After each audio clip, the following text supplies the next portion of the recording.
இலங்கை சுற்றுலா அபிவிருத்தி அதிகார சபைக்கு புதிய தலைவர் நியமனம்.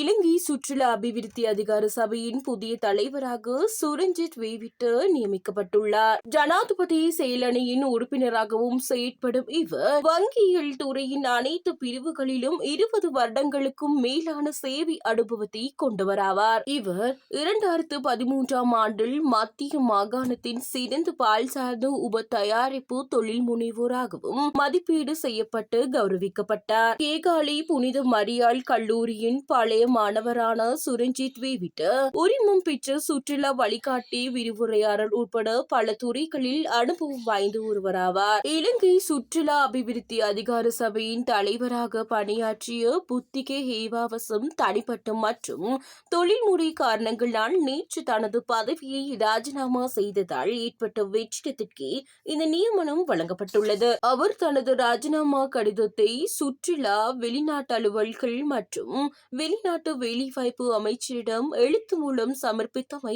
குறிப்பிடத்தக்கது.